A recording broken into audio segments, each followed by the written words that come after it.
ভাই, বোন, একটু থামো। আজ তোমার দৌড়ের মাঝেই মাত্র ৪-৫ মিনিটের একটি রিমাইন্ডার, তোমার হৃদয়কে একটু পরিষ্কার করার জন্য। তুমি ক্লান্ত, চিন্তিত, ব্যস্ত, কিন্তু মনে রাখো, তোমার রব কখনো ঘুমায় না। অনেক সময় আমরা বলি, আমার দোয়া কেন কবুল হয় না, কেন আমার সমস্যার সমাধান হয় না, আমি তো অনেক চেষ্টা করছি, তবুও কেন কঠিনতা যাচ্ছে না।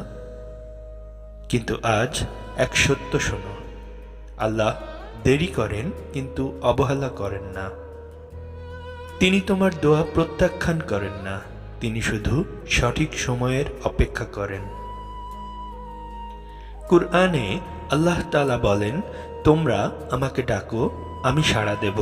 সূরা আল মুমিন।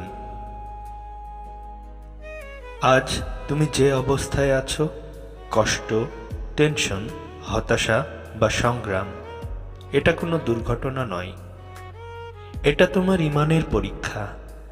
আল্লাহ কখনো কাউকে পরীক্ষায় ফেলেন না, যদি না তিনি মনে করেন তুমি এই বোঝা বহন করতে পারবে। তুমি যত অশ্রু ফেলো, তুমি যত রাতে কাঁদো, তোমার আওয়াজ কারো কাছেই শোনা না যেতে পারে, কিন্তু আল্লাহ কখনো তা উপেক্ষা করেন না। হাতে হাত তুলে বলো, হে আল্লাহ, আমি দুর্বল, তুমি আমার সাহায্যকারী। এই কথাগুলোই তোমার জীবন বদলে দিতে পারে। আমরা ভাবি বড় কাজ করলেই জীবন বদলাবে। না, আল্লাহ তার রহমত লুকিয়ে রেখেছেন ছোট ছোট সৎ কাজের মধ্যে।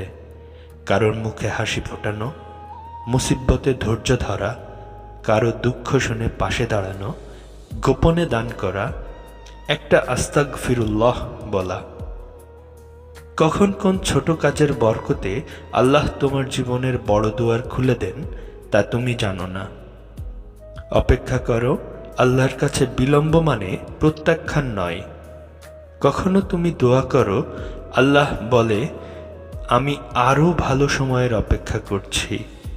তোমার দোয়া হয়তো সংরক্ষিত, তোমার জন্য সেরা মুহূর্তেই নাজিল হবে।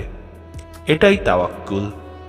পরিকল্পনা করো, পরিশ্রম করো, কিন্তু ফলাফলের উপর আল্লাহর উপর ভরসা রাখো। আজকের লক্ষ্য, আজ আল্লাহর জন্য সামান্য কিছু করো। আন্তরিক তওবা, 2 রাকাত নফল নামাজ, অন্তর থেকে দোয়া, কারোর দুঃখ হালকা করা, একটা সূরা পাঠ করা, একটি আস্তাগফিরুল্লাহ 100 বার পড়া। কারণ তুমি জানো না কোন কাজের কারণে তোমার ভাগ্যে রহমতের দরজা খুলে যাবে। আল্লাহর পরিকল্পনা তোমার পরিকল্পনার চেয়েও শ্রেষ্ঠ। তাই হতাশ হও না, তোমার রব তোমার দোয়া শুনছেন। হে আল্লাহ, আজকের দিনটিকে আমাদের জন্য রহমতের, ক্ষমার, বরকতের, সহজতার এবং হেদায়েতের দিন বানিয়ে দাও। তোমার উপর ভরসা করার তৌফিক দান করো। আমিন।